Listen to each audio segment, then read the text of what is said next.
কদিন ধরে পশ্চিমবঙ্গের নতুন বিজেপি সরকারের নেতাদের মুখে সঠিক ইতিহাস মনে রাখার আবশ্যকতা নিয়ে অনেক জ্ঞানগর্ভ কথা শোনা যাচ্ছে। বিজেপি নেতাদের ইতিহাস তত্ত্ব আলোচনার উপলক্ষ অবশ্য ছিল ২০ জুন তারিখে পশ্চিমবঙ্গ দিবস পালন এবং হিন্দু মহাসভা নেতা শ্যামাপ্রসাদ মুখোপাধ্যায়ের ঐতিহাসিক গুরুত্ব প্রতিষ্ঠা করা।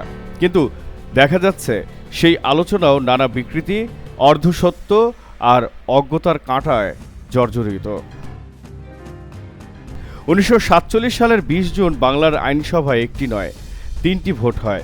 প্রথমে সব সদস্যের ভোটে ১২৬ থেকে ৯০ ব্যবধানে প্রস্তাব গৃহীত হয় যে অবিভক্ত বাংলা নতুন পাকিস্তান সাংবিধানিক পরিষদে যোগ দেবে।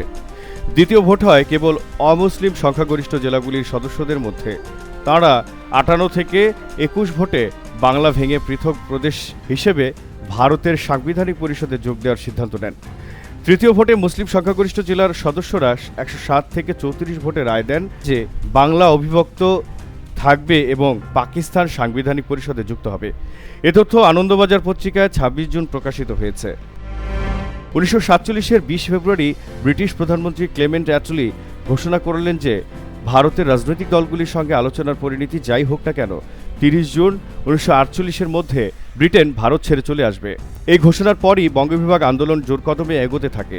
২২ ফেব্রুয়ারি শ্যামাপ্রসাদ মুখোপাধ্যায় একটি বিবৃতিতে বলেন, বাংলার হিন্দুদের দাবি করা উচিত যে ব্রিটিশ শাসকেরা যেন একটি শক্তিশালী কেন্দ্রীয় সরকারের হাতে ক্ষমতা অর্পণ করে, অন্যথায় একটি পৃথক সাংবিধানিক গ্রুপে থাকলে বাংলার হিন্দুরা স্থায়ী দাসত্বে বাধা পড়বে।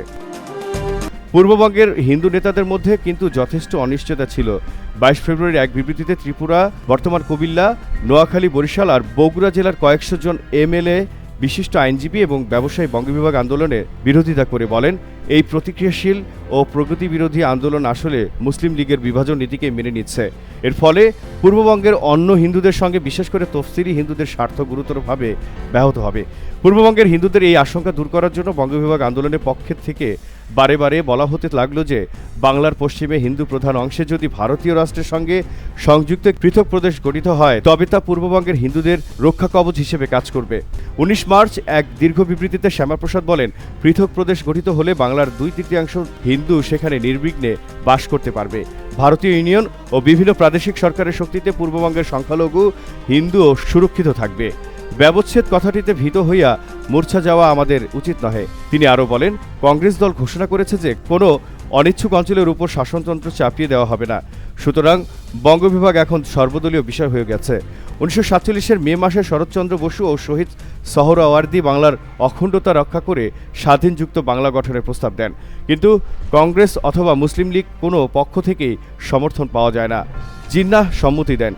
২৭ মে প্রধানমন্ত্রী নেহরু এবং কংগ্রেস সভাপতি কৃপালনি দুজনেই বলেন, যুক্ত বাংলা তবেই গ্রহণযোগ্য হতে পারে যদি তা সম্পূর্ণভাবে ভারতীয় ইউনিয়নের অন্তর্ভুক্ত হয়। জনসাধারণের দিক থেকেও এই প্রস্তাবের পক্ষে বিশেষ সাড়া পাওয়া যায় না। এরপর শরৎ বসু নিজেই এই প্রস্তাব থেকে সরে আসেন। ১৯৪৭ সালের ৩ জুন শেষ British viceroy Lord Mountbatten radio ভাষণে ঘোষণা করেন, ১৫ আগস্ট ভারত আর পাকিস্তান দুই স্বাধীন রাষ্ট্রের জন্ম হবে। ২০ জুন ১৯৪৭-এ বঙ্গীয় আইনসভার ভোট যে ঐতিহাসিক তা নিয়ে সন্দেহ থাকতে পারে না। এই ভোট প্রমাণ করে যে শিক্ষিত মধ্যবিত্ত বাঙালি হিন্দুই সর্বান্তকরণে বাংলার বিভাজন চেয়েছিল, আর কেউ তার জন্য দায়ী নয়। পরবর্তী ইতিহাস থেকে এটাও প্রমাণিত হয়, ভারতে অন্তর্ভুক্ত পশ্চিমবঙ্গ যে পূর্ববঙ্গের হিন্দুদের রক্ষা কবচ হবে, শ্যামাপ্রসাদ এবং অন্য নেতাদের এই আশ্বাস ভুল ছিল। স্বাধীনতার পর ২ দশকে অন্তত ৮০ লক্ষ বাস্তুহারা পূর্ব থেকে পশ্চিমবঙ্গে আসেন। তাদের মধ্যে একটা অংশ নানা মধ্যবিত্ত পেশা উপার্জনের ব্যবস্থা করে নেন, আর একটি অংশ কলকাতা আর শহরতলিতে জবরদখল কলোনি স্থাপন করেন। আরও একটি অংশকে যেতে হয় ক্যাম্পে, দণ্ডকারণ্যে, আন্দামানে। এগুলিও সেই ২০ জুনের ভোটের পরিণাম।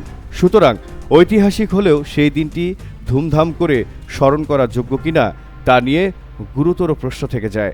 ইতিহাসের শিক্ষা প্রায়শই সরল হয় না। বাংলার জানালায় জহিরুল ইসলাম।